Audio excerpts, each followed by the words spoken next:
Welcome, CommanderSmiths. We are the CommanderSmiths. God damn it. I don't want to do it like that. I'm sorry. Reroll.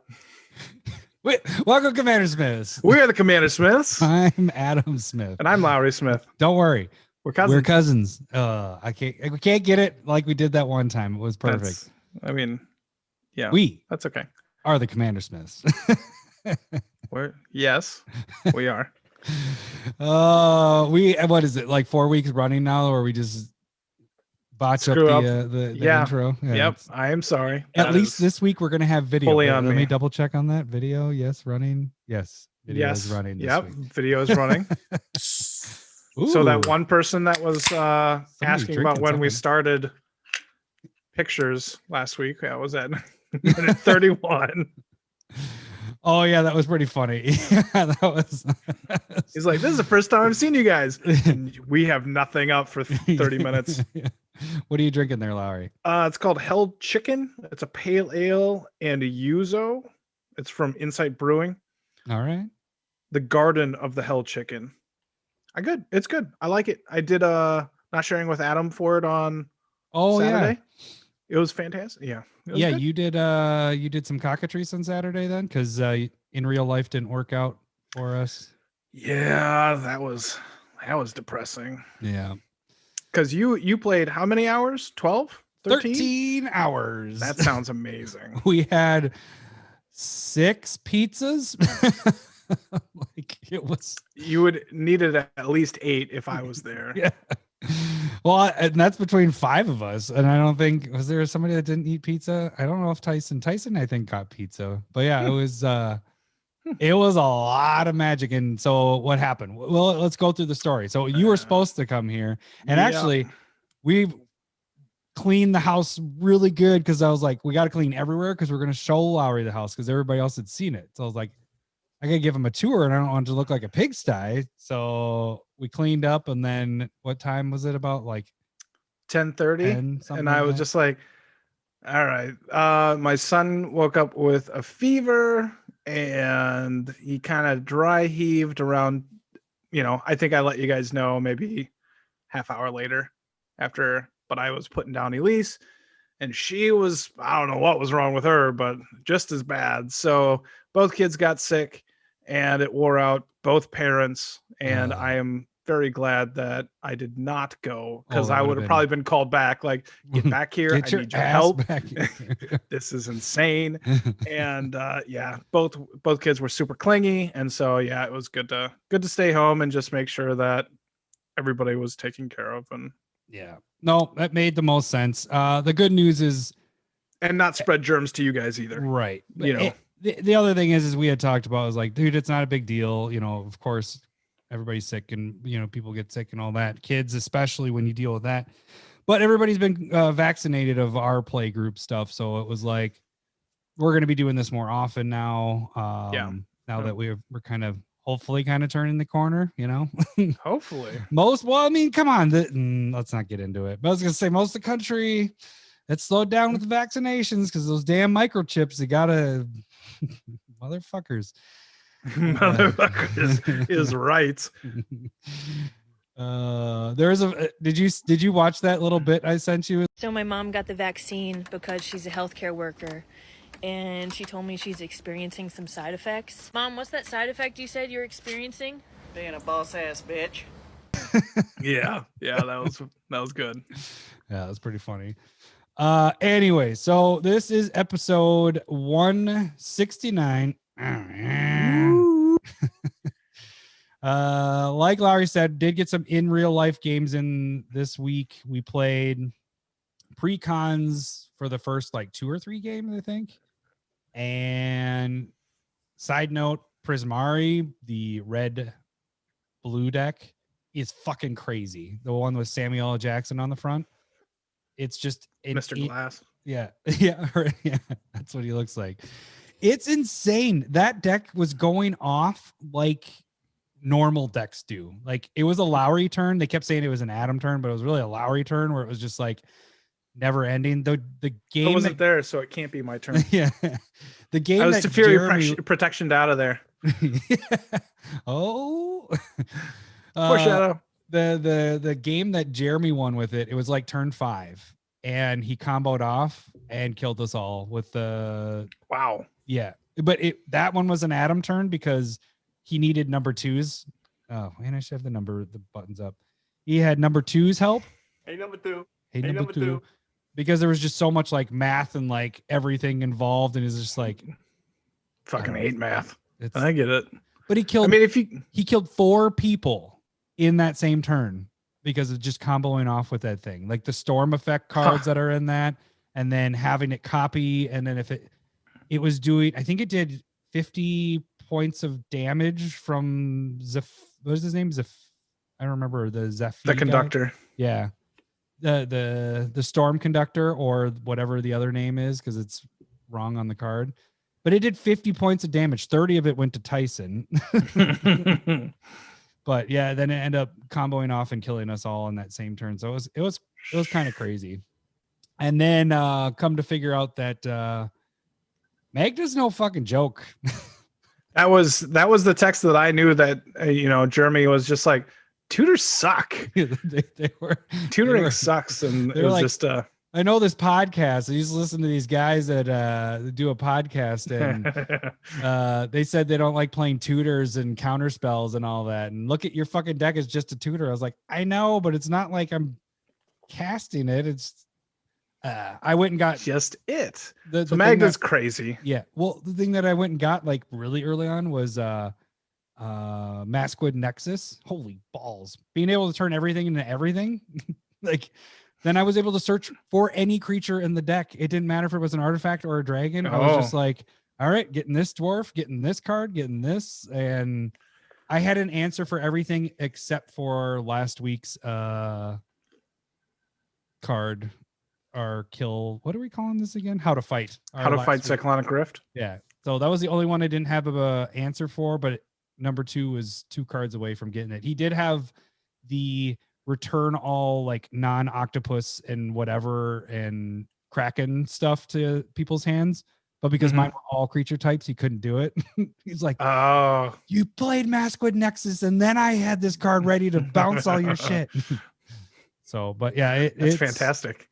That deck has been, it's 100% right now at this time. So I know I'm going to be the target when I play it next. For sure. You tried to get a game in on cock then, didn't you? And that didn't work out. Tried is the operative word. It's just how my day went. All right. Yeah. I was going to go play real life Magic. Kids got sick. I get to go play on the cock. And about 2 hours in, everybody got kicked off the server. We had Jaw and Zero were even watching, and they got kicked out. And I think it was everybody on cock was just kicked off the cock. Everybody and get off the cock. And there's too much on the cock. Yep, it was just unfortunate. And then the game kind of ended, and so it was a league game. It was a league game, and we don't really know how to deal with it. Other than Gwen had died. And so Thor probably gets her points, and everybody else just gets a little bit of blue balls, I guess. That sucks. But then you guys got like a notification later saying that it happened to everybody on cockatrice at that point. So. And it had happened multiple times. So if we had like restarted the game, it would have happened again that night. Like it sounds like it happened every hour for like 6-7 hours. Jeez. So good thing you guys that would have been annoying. Imagine if you would have started another game and that would have been bad. Fuck this. I'm just glad my points don't count. So right. I feel bad. Well, speaking of that though, with league stuff, I know we're not getting into, well, we could get into tags, but we are going to extend it 1 week because that kind of got screwed up a little bit. And we realized that we don't even have prizes. We didn't ever announce that what prizes we have. But we are rectifying that right now. We have prizes picked out. What are we giving away here, Lowery? I didn't write it down. Okay, I thought that was you. We're doing mystical archive, natural order, non-foil, non-etched, just the regulars of this. I just saw Etch for the first time. I bought like 8 Gift of Estates. I am not impressed. I know, it's just like a little hint of it, you know. Did you see the Japanese ones? You should buy one. I've show seen. you one I'm of not those. gonna buy those. Well, no, but I'm just saying you think it's very subtle on the English ones. The Japanese ones, it's like it's like a hair is all it is. It's a box hair. Too. Yeah. Okay, so non-foiled anything, Time Warp, Mystical Archive, which also looks really cool. Mm-hmm. And then we are going with full art Walking Archive. Yeah. Not Walking Archive. Walking Archive? Archaic? Wandering Archaic? What's Walking Archive? Walking Archive is that wall defender that's in. Is it from Dissension? Yeah, and in Mystery Booster, because I got that. That's actually in my league deck. Is it? Not in my deck. It was in my box for league, but yeah, it's the. Okay. Yeah. That's funny that you went like you got the initials right. You got WA, Walking Archive, Wandering Archaic. Mine's in Russian. I need an English version. What was the fourth one we're going with? The number one card in the entire set, but it's really not actually. If Wandering Archaic. What is it? Are we doing the Onyx? No, monologue tax. Oh yeah, extended art. That's a good card. Tax. Yeah. Yeah, so those are going to be a giveaway. So with all Larry's guessing, what it really is monologue tax extended art, Wandering Archaic extended art, Mystical Archive, non-foil, non-etched, Natural Order, and Time Warp. So we have 4 prizes.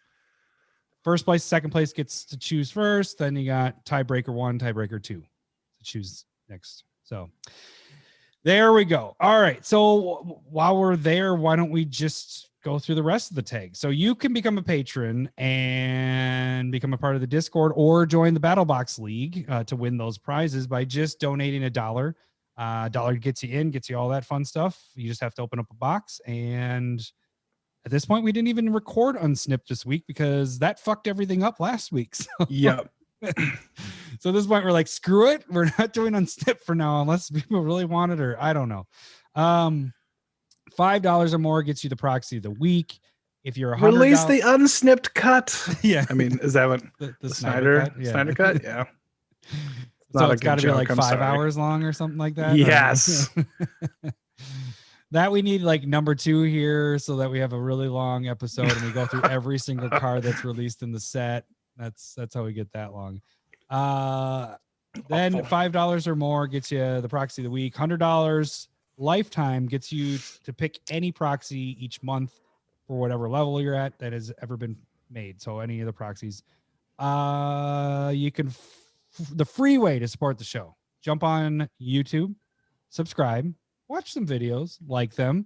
You can also see videos like Curated MTG. What was today's Curated MTG, Lowery? Went with Guy's Touch, which allows you to play an extra land during your turn, but it's really cheap and really old, and that extra land has to be a basic forest.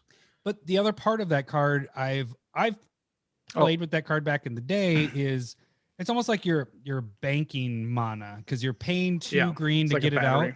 But at any point, you can sacrifice it and get those 2 back, and it's not. And so once you're out of land, you're just like, well, let's just ramp if we need it, and it's a pretty cool card. Yeah, that was pretty sweet. And then also we have Proxy Time, which last week was our very good call. Good. What you should be on the buttons because you're just like know when. Well, you're talking, and I'm, So you did X-Men art of Insurrection. Our first card. Thank you for words. They're hard. Our first card on this how to fight list that we started this whole thing with that we are continuing today. Actually, we didn't even talk about what we're doing today. We'll do that in a second. Could you run with this theme? What theme? I don't know if you have anything planned because I don't really pay attention, but would you end up doing like Storm controlling Cyclonic Rift for this week? Oh, dude. Writing it down. I have already done Cyclonic Rift, but that'll I know be you good. have, but Storm, just like an X-Men theme for this arc that we're doing of how to fight these really powerful cards. You're brilliant. You look at you. I'm on a roll.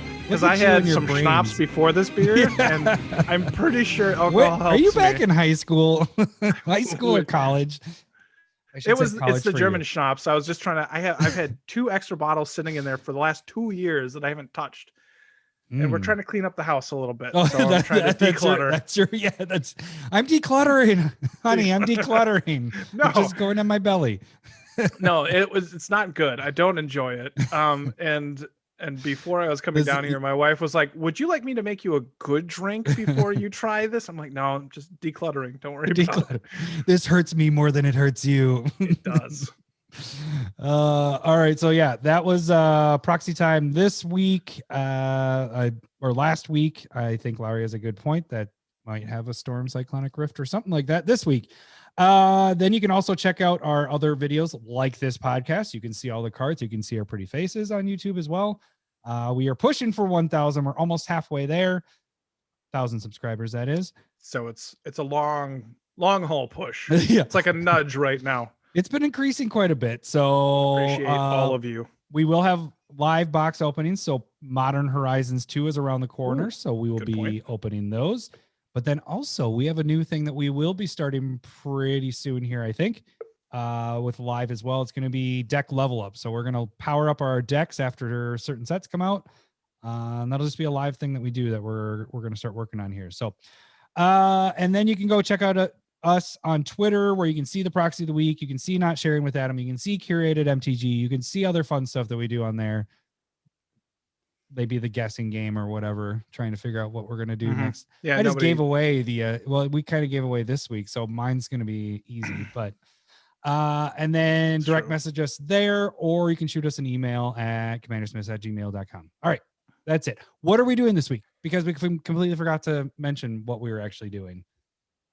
We didn't do it at the beginning. We kind of did it. I mean, okay, so we are going to, how do you fight against Teferi's Protection? And it's a very complicated card. And Gwen brought this up, and it's a great article that she sent us and talked about. And there's a lot of intricacies that is in Teferi's Protection. And we're going to kind of dissect that along with an article that I'll post in the notes that you should definitely check out. I think it's from a judge through Wizards, and just kind of talk about it. And so we're going to talk about certain cards that could potentially help you fight against actually Teferi's Protection. And which keep that up until about a week ago, we didn't think there was a way to fight it. Like I think we started with Insurrection saying Teferi's Protection is not part of this scenario because the only way you fight it is just wait. But there's actually there's some things you can actually do here with Teferi's Protection. So kind of work. Yeah. But it can happen. Yeah. Yeah. But it's interesting because it opened my eyes a little bit to most of the time. And we discussed this on the phone a little bit when we were talking about this episode. I'd say 95% of the games that we've seen Teferi's Protection, we couldn't have done anything. But there's a couple things at times we probably could have done something. And we'll kind of go over that here when we get there. But first, we are having a Stump the Smith Savant. True. Really have these all lined up pretty good. There it is. And we're going to be doing One Spec. Oh yeah, Commander 2021.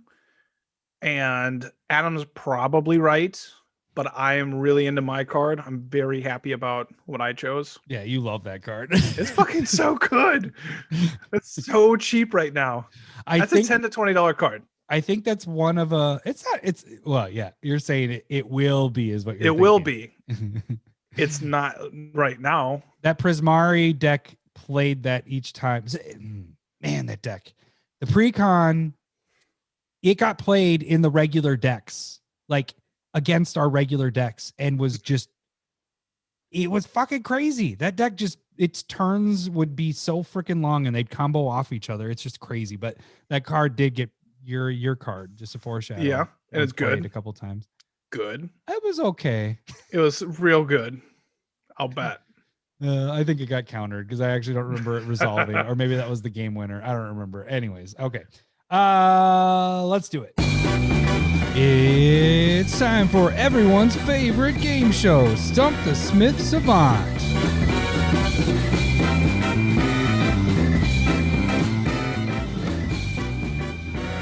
All right. If you guys don't know how this game works, I'm going to read the flavor text of a card. Lowery is going to try to guess the card just by the flavor text by asking yes or no questions. Every yes, he will hear. Hello, boobies. Every no, he will hear. Wrong, wrong, wrong, wrong. You know, I'm a little sad that we didn't get a patron this week because I really, oh, dang it. Where is it? I wanted to play. It turned out to be like one of the best buttons. Where is it? Oh, welcome to the meat forest. I'm going to turn off this for a second. Welcome to a meat forest. That sounds like a fairy tale of a meat forest. So if you guys like that button, that's another incentive to become a patron, because if you want to hear this button, I will only Welcome to a meat except for right now. That sounds like a fairy tale of a meat forest. Except for right now, I'm playing it to do a little tease. The only way you're going to hear that button is becoming a patron. But you can't leave and then become a patron. That's not in the game. You have to be a new patron to get that one. So just an FYI, if you think that button's as cute as most people thought it was, jump on board. All right, back to it. Wiz on Twitter sent us, there's a book or something called Meat Forest, and it looks horrifying. Horrifying. That's a so we'll see. Time story. You know. All right. Every wrong guess that Lowery gets is minus 10 points. Every clue is minus 5. He starts with 100, and we don't keep track, so it does not matter. This week, last week was pretty awesome. You were pretty. That is your best week so far. I think it was pretty golden. AJ's little meme was pretty funny, by the way. But, Adam forgetting what he just talked about 30 minutes ago, and then it has you as like nailing the Stump the Smith Savant. Yeah. Okay. Inside jokes. All right. So this week comes from another patron. This is a patron, not just a listener. It is a listener and a patron. It's Oroshi or Richard Stibbards. All right. It gave me this one. And if you get it quick enough, I have a second one from him as well. So, all right. Here we go. You ready? The Angels appreciated the offer, but politely declined to eat any bird seed. The Angels appreciated the offer, but politely declined to eat any bird seed. Divine Visitation. Hello, boobies. Look at you. Look at you. 3 for 3 of the last 3. All right. And you have a good chance on this one, too, actually. You might go 4 for 4. All right. Here we go. Those who seek to upset the balance must be taxed for such ambitions. Verathane Mesa High Priest. So it definitely has tax in the name. Who seek to upset the balance must be taxed for such ambitions. Yeah. Verathane Mesa High Priest. I mean, monologue tax? Wrong, wrong, wrong. It's all right. Dang. It's all right. The streak is broken. All right. So it's Smothering Tithe? Wrong, wrong. Oh, I thought it was just one of those two. Okay. Can you reread it then? Those who seek to upset the balance must be taxed for such ambitions. I might have tricked you by just going taxed. Verathane Mesa High Priest. Verathane Mesa High Priest. Mesa High Priest? High Priest makes me feel like, is this a Ravnica card? I'll give you one free hint. There's a lot of printings. No, it is not. Oh, sorry. There's wrong. There's a lot of printings. Mesa High Priest. I don't recognize. I mean, there's those seeking to seek unbalance should be taxed for yada yada. Those who seek to upset the balance must be taxed for such ambitions. Verathane Mesa High Priest. Is this a white card? Hello, boobies. All right. Okay. So it's at least there. They should be taxed. It's not Ravnica. So what has, I mean, white tends to be high priests. Clue? for the sake of time, is it from Theros? Is this a Theros card? Wrong, wrong, Okay, wrong, alright. wrong. Fuck it. Clue. You're putting yourself to shame after all those awesome guesses before. All right. I know. This card minorly features gold. It's a feature of the card, but it's not the main focus of this card. The next clue will be the main focus. Like gold coins. I mean, is it land tax then? Wrong, wrong, wrong, wrong. What the?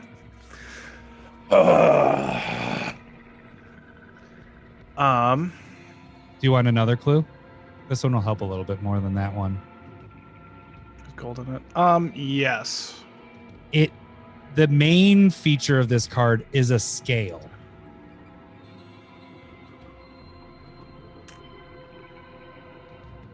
Old school scale. Those who seek to upset the balance must be taxed for such ambitions. Is it banned in Commander? Wrong, wrong, All right. wrong, wrong. I was really hoping it wasn't balance. So,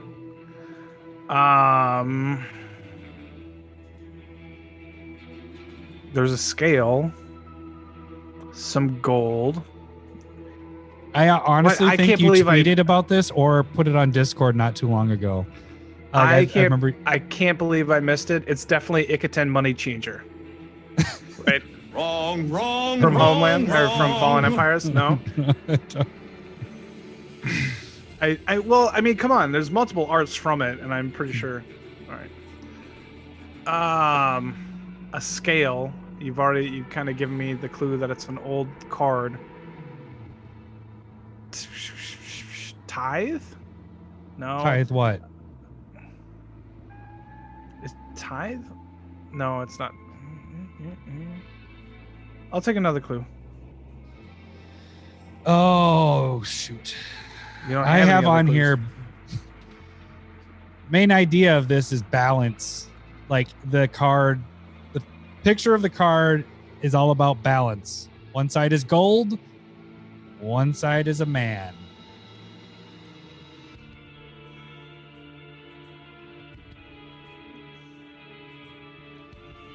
And it was recently printed in Times Power Remastered in Mystical Archives. You just tweeted or you wrote it on the Discord. Or I swear you had this on the Discord not that long ago because you said it was like one of your favorites. Somebody like posted it. Yeah, it was totally on the Discord. It's an instant.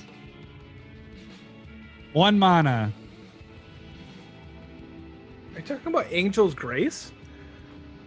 Wrong, wrong, wrong, wrong. Oh, Mana Tithe. Hello, boobies. Got it. I need a lot of help there. Didn't you just recently somebody posted it, you're like, oh, that's a card I really like picking up or something like that. I thought it was like either on the specking part or something like that. Like within the last 2 weeks, I think it was. I don't remember that. I do like Mana Tithe as like kind of a card, but like it's common. Yeah. Right? I don't know if I'd spec on it at this point because it was in the list and then Mystical Archives. Yeah. So that was tough.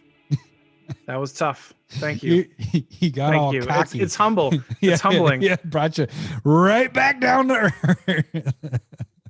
It's humbling. Hey, you got that first one pretty good. I was impressed. How'd you figure that first one out? Just by the birds, like a bird seed? How did that even trigger for you to get that one right? So yeah, it's the bird seed and like whoever's trying to give them bird seed that you would expect that they would be birds, but they're angels. So why are they angels? Divine intervention. Look at you. That's pretty smart right there. There we go. That's why he's called the savant half the time. And on the other half, I just struggle on a random ass common. Well, it's rare on Mystical Archives, so. All right, now. Is it fucking rare?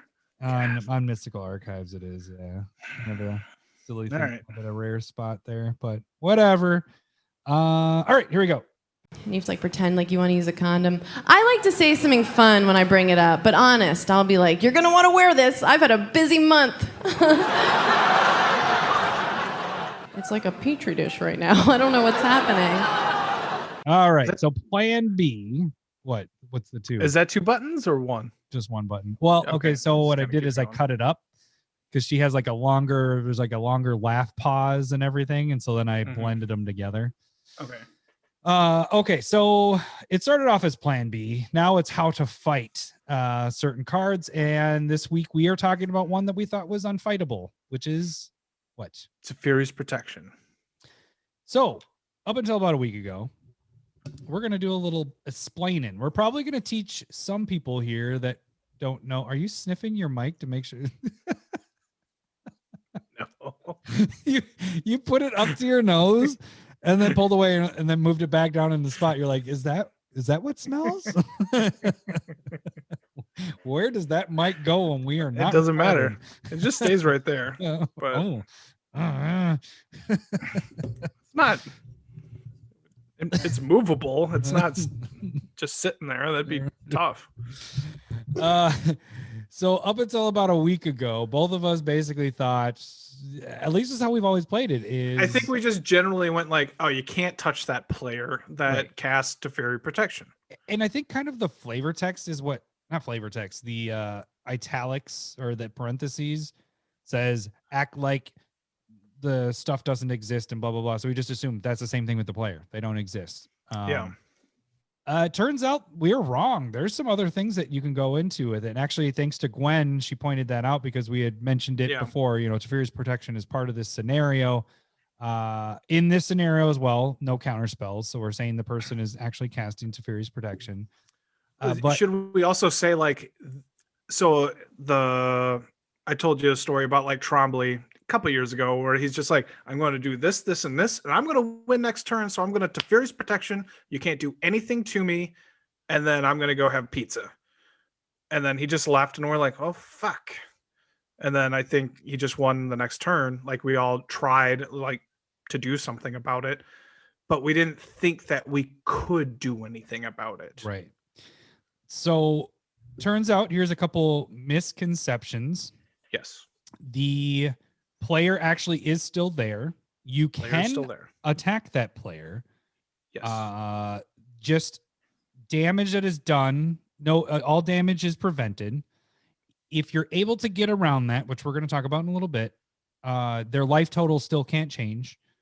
That player cannot, you can't target that player, but if you have things that do mass, like everybody discard their hand, that player will discard their hand. If you mess with their library, like everybody's libraries, let's break down the card a little bit like the article does. I think that'll help a little bit. So first off, it says until your next turn, your life total can't change. There's basically nothing you can do about that. No matter, it's the Platinum Empyrean effect where if you have like Sorin come into play and you're like, your life total becomes 10, it doesn't move. You can't pay life. You can't gain life. Your life total just does not change. So that's part of it. Can't do anything. That player, has protection from everything. And in the article, it talks about it being the progenitus effect. And so and the thing here is, how do you get rid of protection? There's a way that you can do that, and we'll get into that. And all permanents you control phase out. That's only permanents that you have on the battlefield. And so the big part of this card is the things that it doesn't say. And like you said, they can still be attacked. Yeah. But they have protection from that damage. And like you said, they can't be targeted. And quick with that, with the attacking, it isn't that like protects them from the damage. Damage isn't done. Like, so damage effects won't take effect unless there's something that's messed with like I said, we'll talk about that. It's a couple step process, like too. But so like if you attack them, even though you can attack them, if you attack them with lifelink and nothing else, you're not going to gain that life because that damage is prevented. And then the other thing though that you need to understand is like that player is still there. Their library, hand, graveyard are still there and can be affected. Mm-hmm. Right? You just can't target that them. player. Yeah. Yeah. So if it's like everybody mills 10, they still mill 10, or everybody's graveyard is removed. Their graveyard still goes away. Mm-hmm. You know, or in the article, the example is Liliana the Veil +1, everybody discards a card. They still have to discard a card. Right. They're still there. Even though, like, what we were saying is like we had the misconception as just like they can't be touched. It to piggyback on that as well as I also thought, and this wasn't that long ago, that if you had a win the game con, you couldn't win it because that player wasn't there, kind of thing. Yeah. And that isn't true with this at all. Like that player, if you have, and we'll get into that too. Yep. But it just felt like how we were playing it before is that player just basically ceased to exist. Everything that they had was not there. So things that you would do in the game, you couldn't win the game if you had a card that said you won the game, is how we were playing it before. Yeah. We just, and maybe we want to get into like the ways that we would attack Teferi's protection at this point. One more thing I do want to say, Okay. The Teferi's protection player can still cast spells. They just Also have to do it for free because they do not have mana, because that also has phased out with everything else. Could they float that, do you think? Like they tap all their land, it phases out, and then they float for that turn? Maybe that phase. Yeah. Yeah, I would for think that you could do phase. that for sure. Yeah. So tap out, whatever. But if you had the 0-drop stuff, the remove, your Force of Will. Yeah. Removing a card from your hand to do whatever, you can totally do all that stuff. They still have their hand. It Mhm. counts for them being able to cast, those free spells. So there's a lot of things that you may have, and maybe a lot of you already knew that. A lot of this stuff. It's just something that we didn't consider for sure. We were just like, well, that person like can go get a fucking piece of pizza and wait until it's their turn. Yeah. But that's just not the case. So let's go with the easiest step. What is the first step if somebody Teferi protections themselves? They don't have any creatures to block. Exactly. So they are wide open to attack.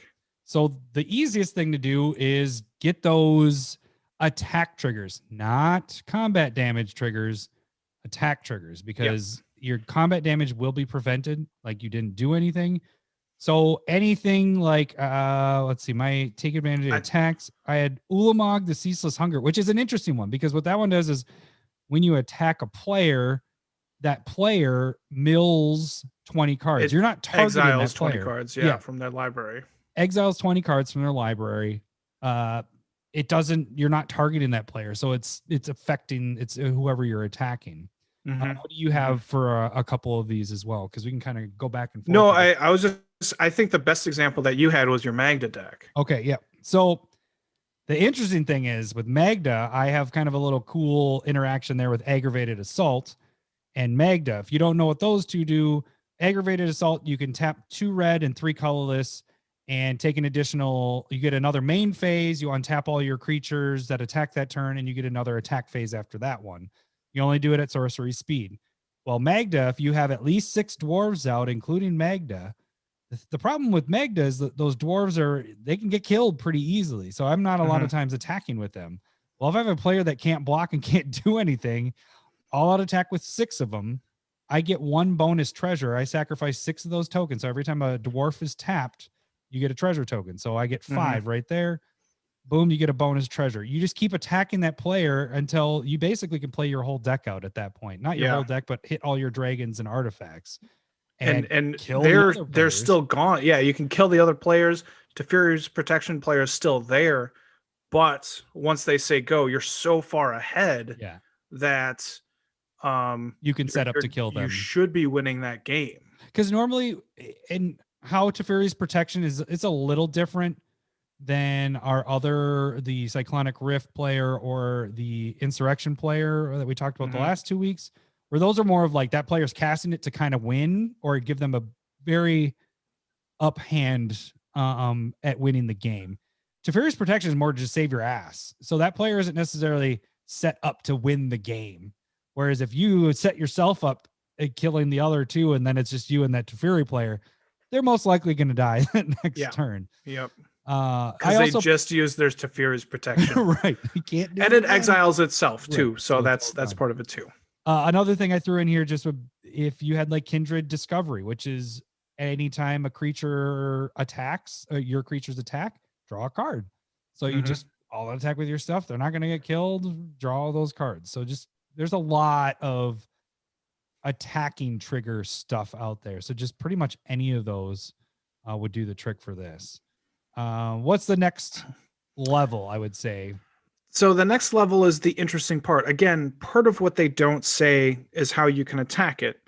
And so on the reminder text on phasing, while those permanents are phased out, they're treated as though they don't exist. Cool. They phase in before your untap during your untap step. So if you are able to attack them, it comes back during their next untap step. If you can get rid of that untap step, those permanents don't come back into play until their next untap step. But they do. So now they can be targeted at that point. Yep. So if you can remove that, which there isn't a lot of stuff that does that is actually good. And some of them, one of them, everybody hates. Really big dick card. That's on our big dick list. But stasis. Yeah. So stasis, everybody skips their untap step. That's the key thing. You are skipping your untap step. You don't have that step. And then you pay a blue to keep it going. And if you can somehow manage to keep stasis going, like you're on a stasis lock, their permanents don't phase back in. Yep. But they're back in and they can take you damage. Can still target them. They can take damage. They're basically done. Yeah. And it's a similar effect with Sands of Time. It does other things, but you're skipping your untap step. Yeah. And Sands of Time would be the more fun one to do with this. Easier one. It's a reserve list card. Decently cheap right now. But it's at the beginning of each player's upkeep that players simultaneously untaps each tapped artifact, creature, and land they control, and taps each untapped artifact, creature, and land that they control. They skip their untap step. So it's just out there, and that player is no longer a part of the game. And so, yeah, they still have their hand, library, graveyard. They're in play. They can take damage.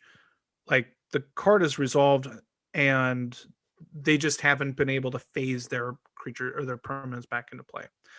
And then the only other one that we think is relatively playable, and Yosei the Morningstar, you'd have to sacrifice this while like Teferi's protection's on the stack, and because it targets a player to skip their untap step, but Yosei's used in a sacrifice reanimate style deck a lot of the time anyway, and kind of can be oppressive. So if you most can get likely that Teferi player doesn't know that if their untap step is gone, their stuff doesn't come back. Yep. Yeah. So you have to be on guard with that and be like, your stuff won't come back because you don't have an untap step. Yeah. And then you just wreck face. Everybody goes just kill that player. Yep. They are dead. All right. So that's really that. If they come out with more stuff that removes untapped steps, or if you know of things that we don't know about, shoot us. We got one more we'll talk about after this next section. Okay.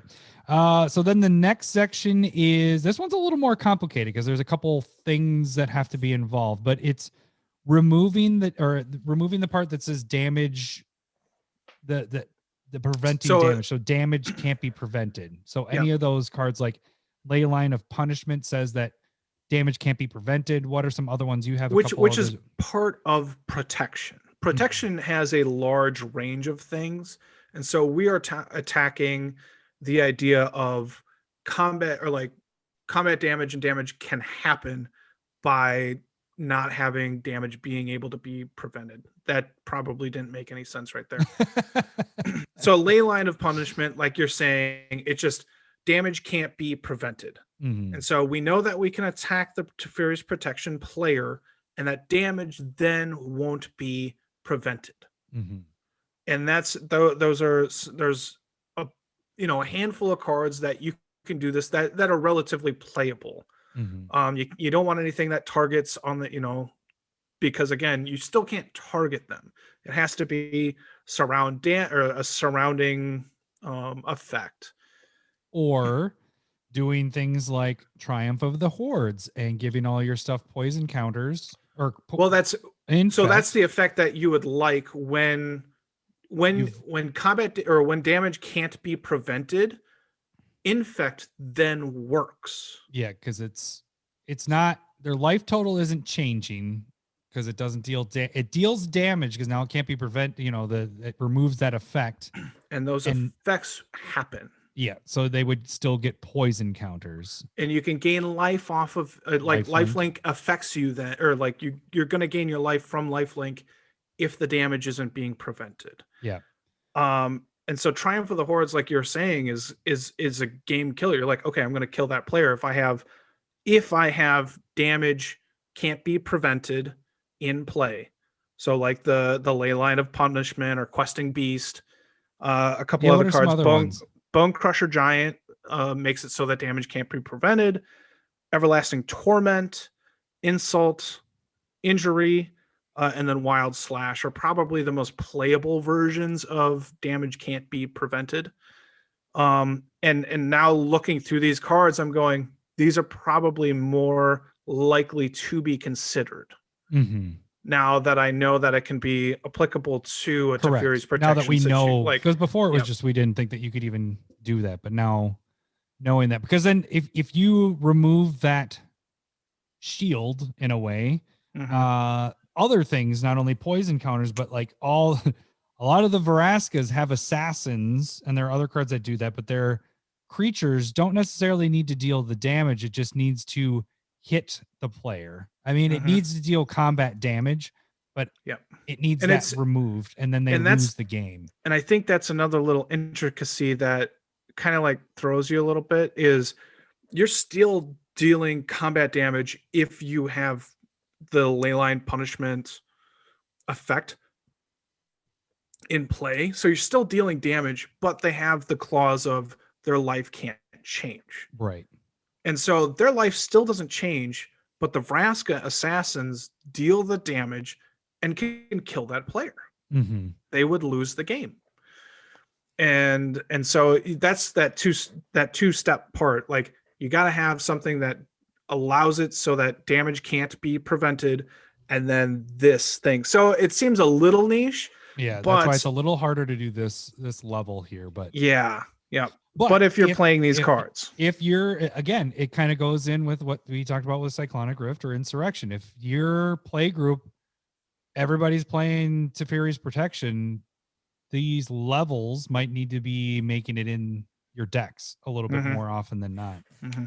Some other cards that go with underneath the damage can't be prevented package that you can benefit off of. So we were talking about Triumph of the Hordes with Infect. It seems like we just came up with it like 5 minutes before this. So it seems like Proliferate does not target. It seems like the wording is very similar to how clones work.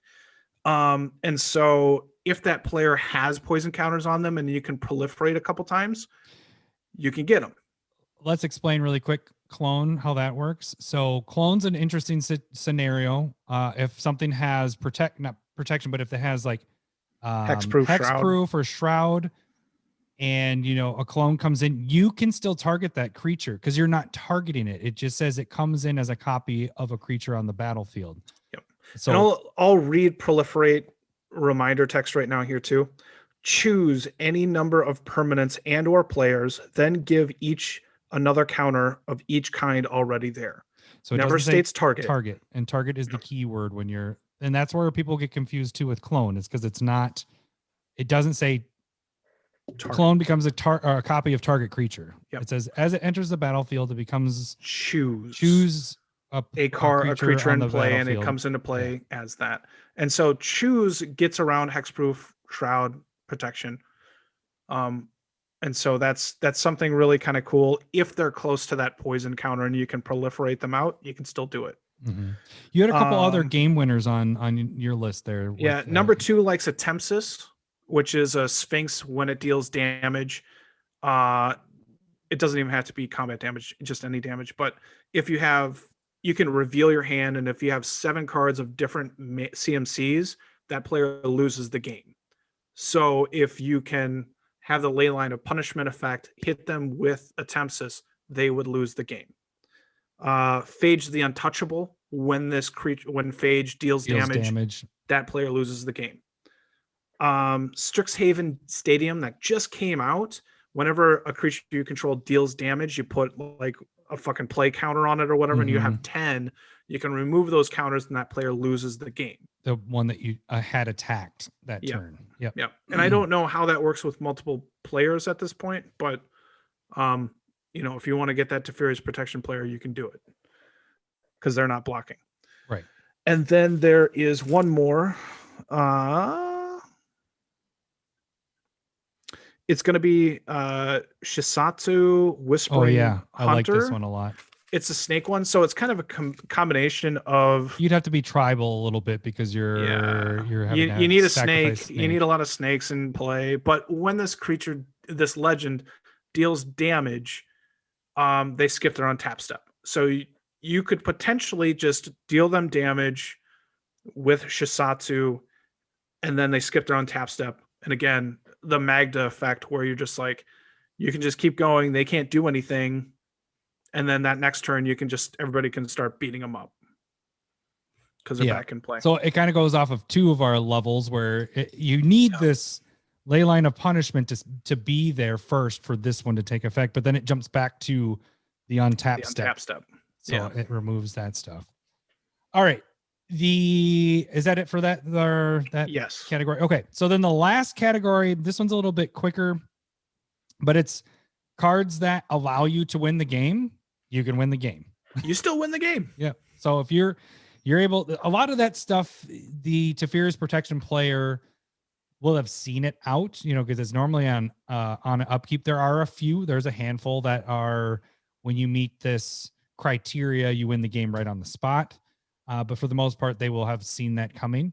But maybe you combo with that where they skip their untap step, so then you got time to do it. But so those, we aren't even going to list cards, but there's a lot of cards where it's win the game if you meet this so and so thing. But there are two cards that allow you to kill a player, and you don't need the ley line in. It doesn't target a player. So why don't you name the first one, and I'll do the second one. So Nicobolus Dragon God from War of the Spark. Its ultimate is -8. If a player doesn't control a legendary like creature or planeswalker or permanent or whatever, that player loses the game. So and Teferi's Protection player doesn't have anything on the play. Doesn't have any. It's all, you got to pretend that it's not even there. They don't control any legendary permanents. They lose the game. And this one is kind of doable. This is a pretty powerful card. I mean, I think it's 3 colors. When you're casting Teferi's Protection, you're already kind of like trying not to die. Like, people are trying to kill you, right? And so if you go like, well, I can ultimate this planeswalker, and you're going to, then that person is just getting their shit tossed. So it's happening. They're done. The other one, oh man, and I just clicked off of it. There it is. Angel of Destiny. Yeah. So that is from Zendikar Rising. It's 2 white and 3 colors. But what the key part of this card, it says at the beginning of, so whenever a creature you control deals combat damage to a player, you and that player each gain that much life. So again, you can attack that player. This part won't happen. Unless you have the damage prevention. Right. But you don't need that part for this. As long as you have 15 life. Okay. At the beginning of your end step, if you at least have 15 life more than your starting life total, each player, Angel of Destiny, attack this turn loses the game. Yep. So it's just an attack trigger. Yeah. It's not doing damage. You're not going to get the benefit of the first part, but you're going to get the benefit of you attack that player, and it is not targeting. It's just saying who had attacked this turn. So those are really the only 2 lose the game stuff that we could find. If you guys know of On their own. others, yeah. if you know of more, write in the comments on YouTube or wherever or shoot us. No, go on YouTube. That's the easiest way. I was gonna say go to Twitter. You could do that as well. But yeah, these are really the only 2 that we could figure out that you didn't need something else helping you make them lose the game. Yeah, because there are a lot of things where, what is it, Door of Destinies that targets a player, like anything that making them lose the game, you're targeting a player. I could not find anything that has a player lose protection specifically. There are cards, like you're saying, like that can fight against certain parts of protection, but like the cards where I was just like, okay, like we were talking about, I was like, okay, they can't. You drop Hexproof and Shroud from a player like Arcane Lighthouse or Desolate Lighthouse, and then you're like, oh, it's not Hexproof or Shroud, it's protection. So there really isn't any cards that have a player specifically lose protection. Yeah, that makes sense. Yeah, there isn't anything that I can think of with that. Yeah, it's Hexproof or Shroud, and there's not a lot of that either. Yeah. And so the protection they've phased out, and so for the most part, so they put two confusing things on there. So hopefully we've helped clarify some angles. One side note that we did not mention in the beginning: if you have curses attached to you when you are the Teferi player, even if it's your curses, which you pointed out, if you somehow cursed yourself or had something attached to you. Yep. When you phase out, you have protection from everything. So they fall off, but they don't actually fall off until you are coming back into play, and then they go into that person's graveyard. Is how I read from the article. That was my understanding of it as well. And again, I'll post that article down below in the links, information, stuff like that. So if we weren't clear enough, this should clarify. Yeah, it's a good one for sure. And thanks so much, Gwen, for posting it, because it was like really informative. We were going to go with a different white card, and we wanted to do Teferis, but we were like, we can't do anything with Teferis. It's going to be like a 5-minute episode. Yeah. So. I mean, wait, what you said was, it's not going to be 5 minutes. It's going to still be 50 minutes because we're going to talk for 45 of bullshit and then 5 minutes of the magic. But the big thing is, like, how do you beat Teferi's protection? Wait. Just wait. But really, they could be opening themselves up if they're not aware of certain situations. Right. So. All right. So I think that's it for Teferis. We will have another one next week. We'll see. I think we know what's going on next week, but we'll let you guys know later. We do. Now, let me get to this. There it is. In the common tongue, it says one spec to rule them all. One spec to fight them. One spec to bring them all. And in the darkness, find them. All right. We are picking from Commander 2021. One spec. Basically, you put all your money in on 2 weeks, and we know exactly what to go for. Yeah, exactly what to go for. So basically, kind of like Dogecoin, you put all your money in on this one thing. I'm just kidding. Put all your money in on this one card, and you can expect to come out ahead at some point in the hopefully near future, not longer. My spec from last week, that's probably the fastest fucking turnaround from my big blow up of Tolly. It was like within ever. 12 hours of when the episode came out, or what? I was like, there's rumors that Counterspell could get unbanned, or not unbanned, could be in Modern, and this will go up. And then it was like, Modern Horizons 2, Counterspell's in. Oh, right. Yeah. It was the day later. The day later, wasn't it? Yeah. Yep. I haven't even put it on our spreadsheet yet. So that's probably the first one I'm going to have, like, put in the number, and then the number it went up to right away. But anyway, so we are doing Commander 2021. Now this one's interesting because with the collector boosters of Strixhaven, you got commander cards in full art.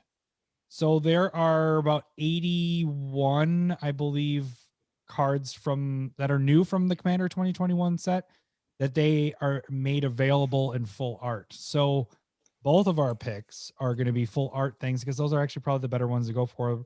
My opinion, they're probably more rare. Oh, you got what? What's that? I got mine.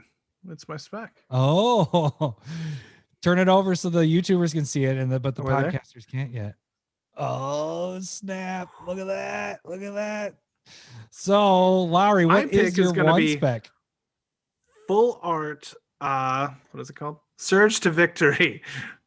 So this card's going for about $120, and this card's flipping ridiculous. All right. It's Lowery's card he fought well and hard for to get on our top 10. Mm-hmm. I think, beyond the obvious, because the obvious cards are already kind of found out, and they probably will go up more.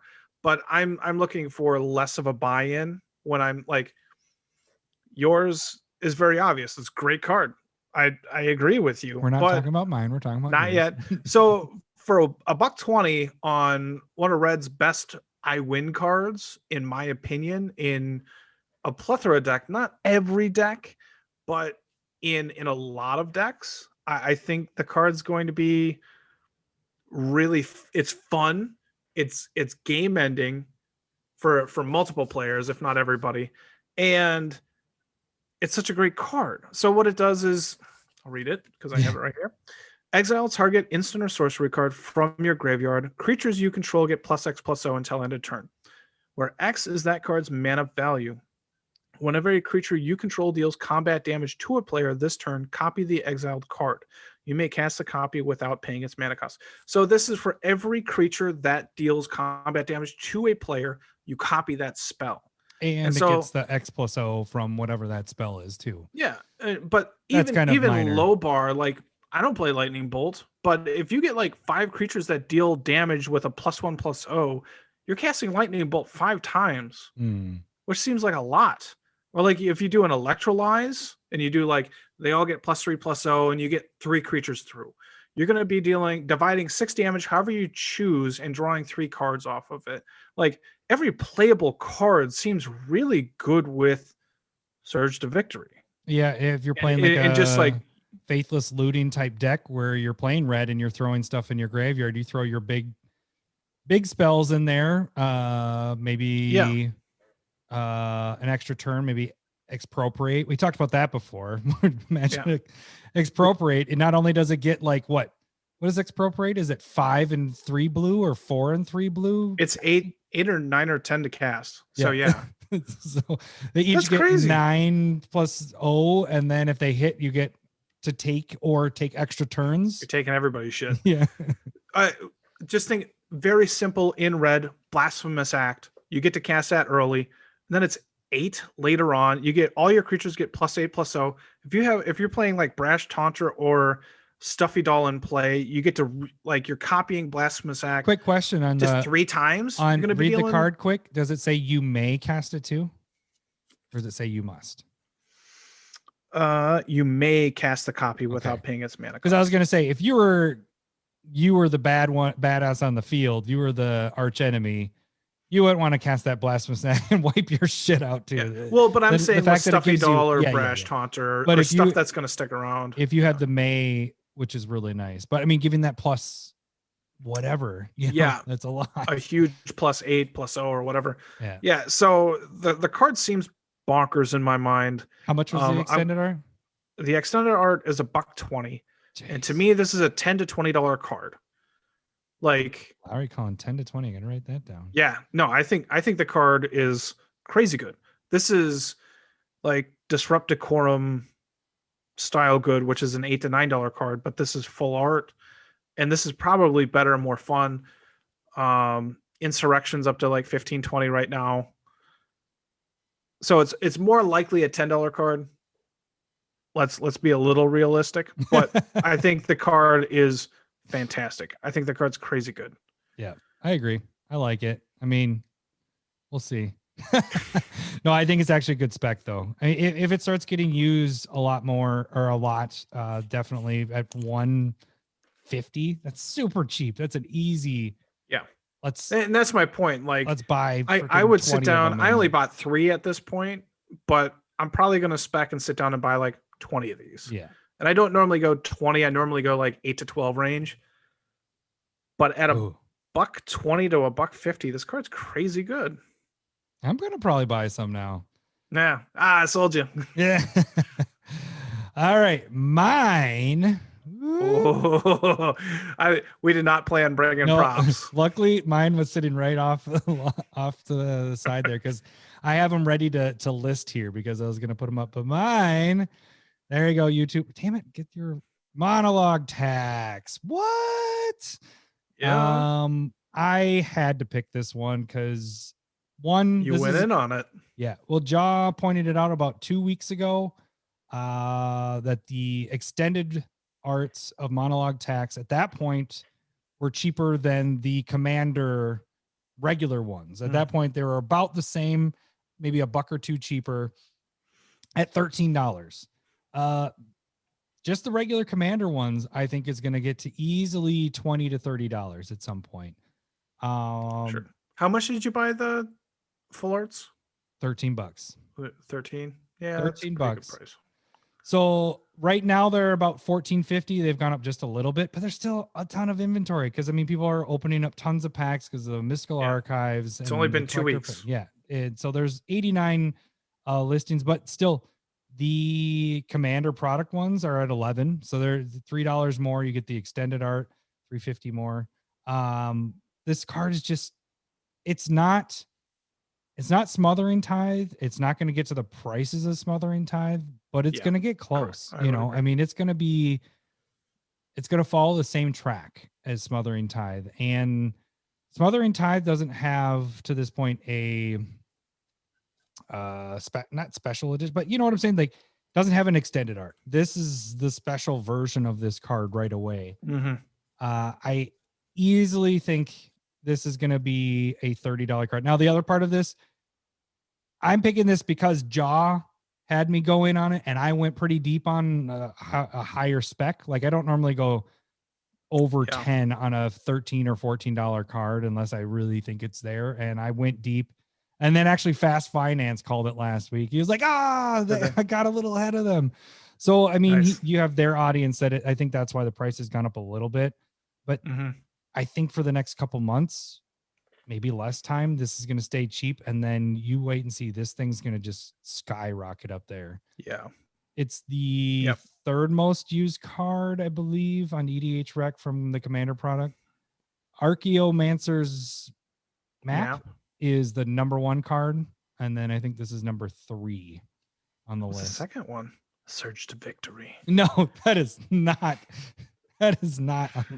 I almost picked Blossoming Bog Marsh. Oh no, it's Ink. The other one that I was going to pick was my number 2. Ink Shield. Ink Shield was the one I was contemplating taking.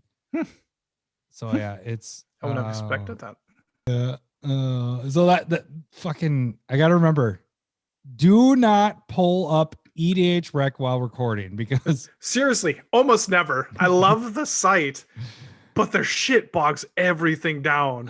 Especially their ads and their videos and their like, videos now crap. just playing automatically. You can't like stop it until it gets through the ads. Yeah, I don't like that. Yeah, it's kind of turning me off a little bit. But anyways, where was I? Monologue tax. Oh, third most played card. Foremost.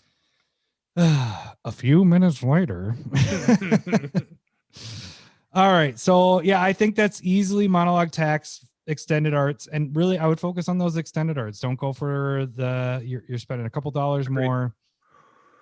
They look fantastic, including yours. I mean, doesn't that look it's just like extended just on the sides there. I mean, it's the whole thing, but it's really just extended in the middle. They zoom up just a wee bit too. Yeah. All right. Okay. I think that's about it, right? Do we have anything else we want to talk about with that? No. I think we're good. Okay. All right. Well, that'll do it for this week. We will catch you guys next week. Thanks for listening. See ya. Bye. Sega. Oh, come on. Damn it. I didn't get the boobs ready. Love boobs. I love boobs. I'm talking tatas. I love boobs. I'm bonkers for honkers. I love boobs. Thanks for the memories. I love boobs.